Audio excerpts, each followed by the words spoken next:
just to reiterate, in relation to question 1, we have a figure appropriated by town meeting for $4.8 million, so that if it's acted on favorably, we can move forward with the project.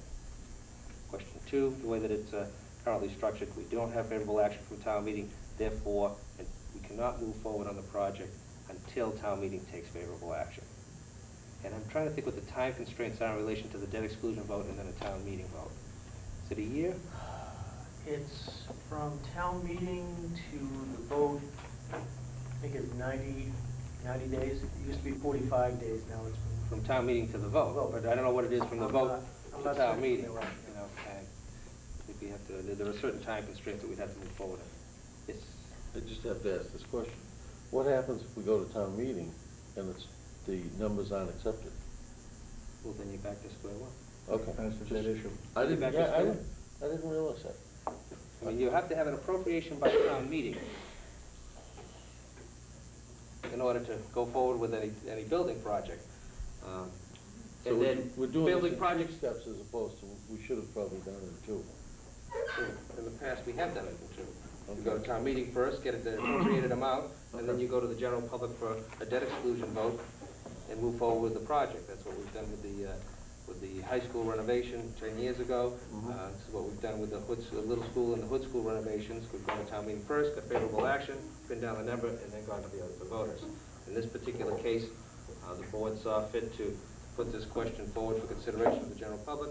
We had an article at the special town meeting which did not pass, and therefore we don't have favorable action, but it's still open for consideration for the general public, and they can override, they can vote for the debt exclusion and then send it back to town meeting for the appropriating amount. So, in relation to question 2, what are the wishes of the board? Mr. Chairman, Mr. Vino? I move not to support Dell in question 2. Chair will No. second.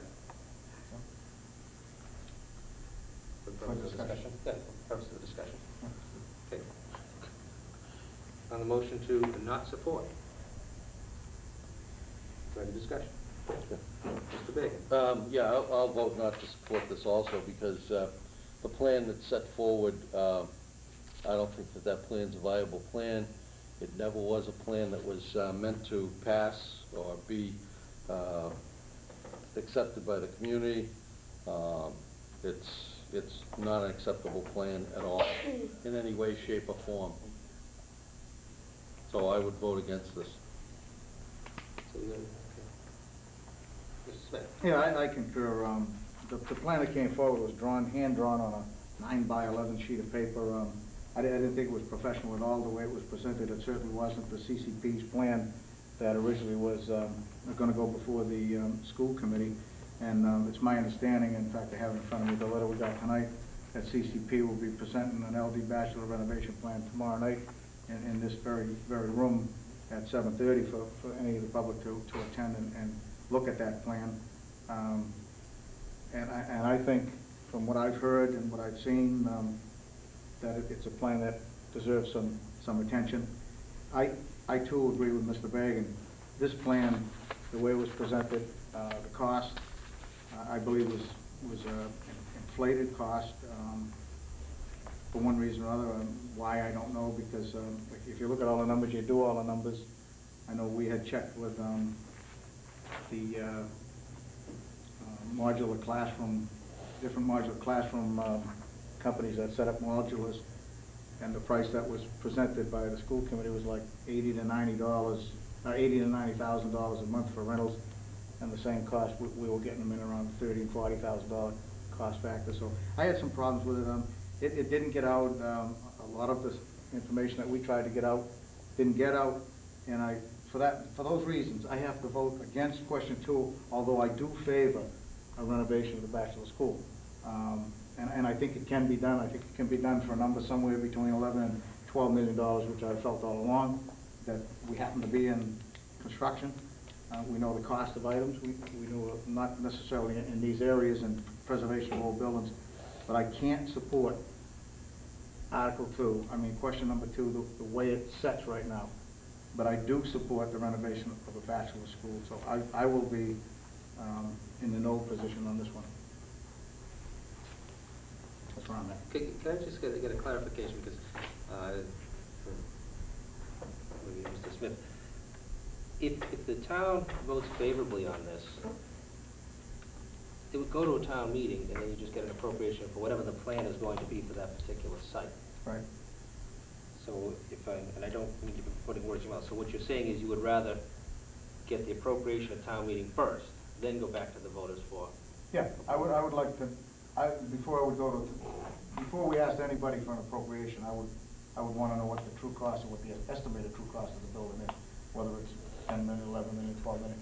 But I just, in my own mind, I believe it can be done for a lot less than the numbers that have been thrown around, which are anywhere from $15 million to $20 million for the renovation to the bachelor school. So I'm opposing this because I don't think it's right to ask the community to support a plan without a number. And that's pretty much what we've done here. We presented no number because it was defeated at town meeting, not to go on the ballot. The Board of Selectmen chose to put it on the ballot. I was one of them in favor of that, hoping at the time that the plan from CCP would be in prior to this, and it's coming in at a late hour, so I just can't support it, so that's my recommendation. Mr. Pino? Mr. Chair, I guess I got a double bang for my buck, and after my vacation, I need that. But I just want to be clear, and then I have a number of comments to make. I guess and this is a question through you, Mr. Chair, to Bill. So, Bill, you are not even going to be in favor of whatever the group tomorrow night brings forward? No, I didn't say that. Well, this doesn't say what plan the money would be for. That's right.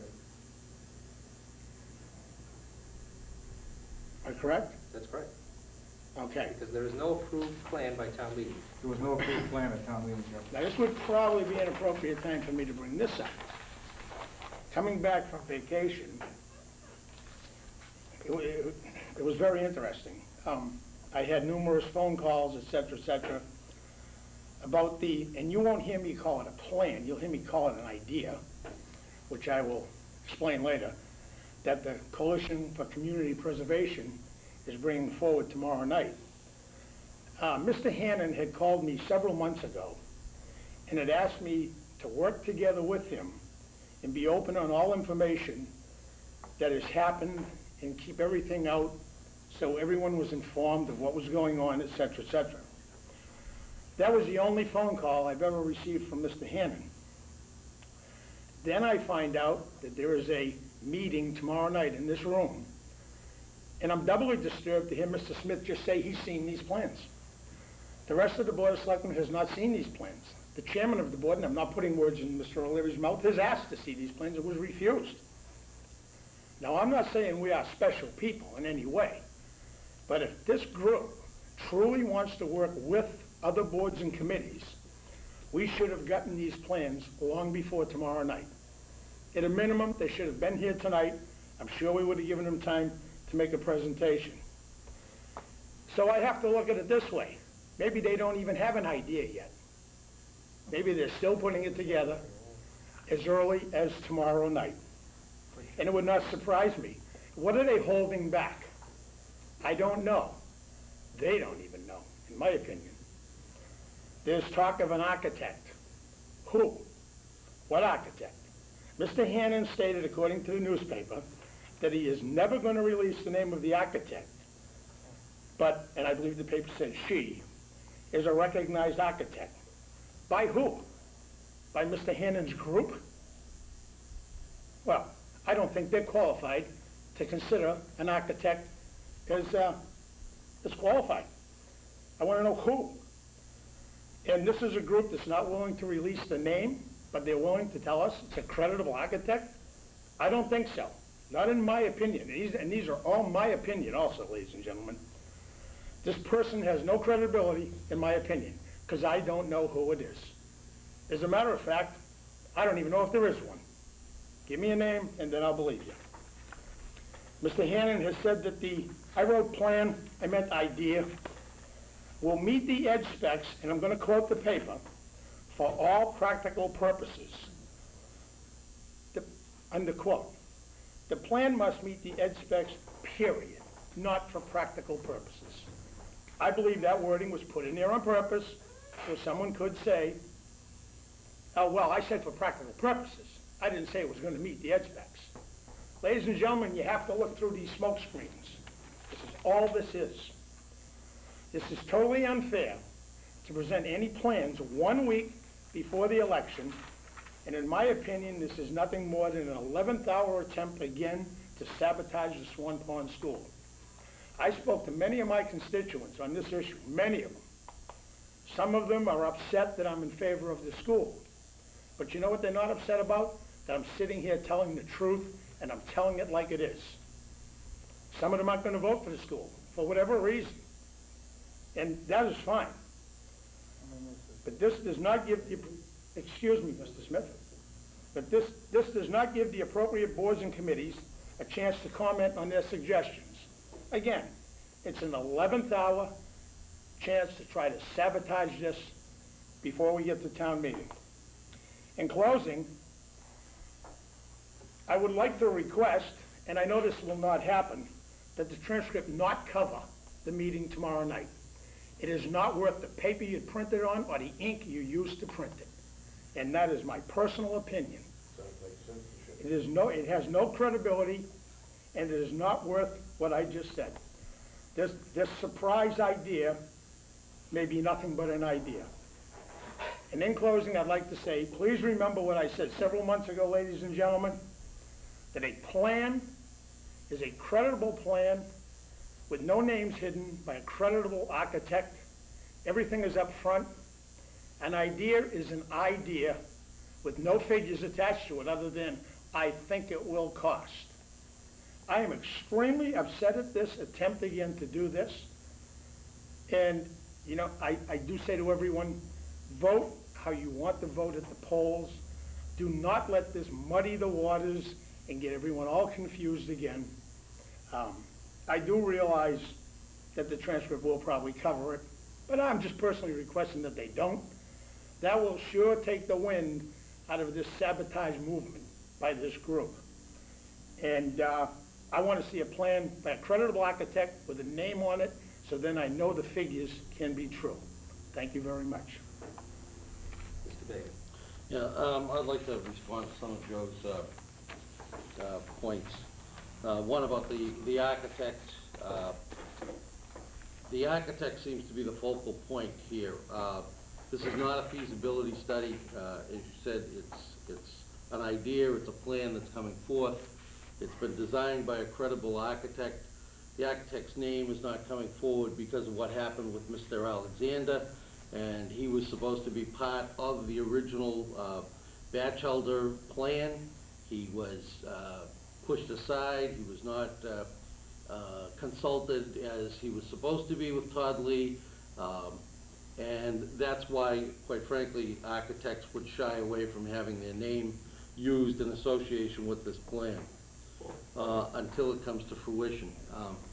Tomorrow night there's going to be a presentation here. It's going to be done by Dr. Ellen Glue and Dr. Stephen Schuler. There will be drawings, more than a cocktail napkin drawing. I think people will be very pleased at the compactness of the building, the sympathy that it has with the current structure. We also, ed specs. Interesting you brought that up, Joe, because the state has ed specs, and there's a group in Colorado that has ed specs. Our school committee has decided to go with the group from Colorado, and at the meeting of the school assistants, SBAB, School Building Assistance Board, thank you. Christine Lynch, who was sitting next to me, made the comment that the 1,000 square feet in construction of classrooms in east of the Mississippi is not recommended because we have land constraints. These, as far as the state goes, the state is 900 plus in that area. All of these classrooms are 900 plus. Most of them are very close to the 1,000. Some are larger than the 1,000. The architect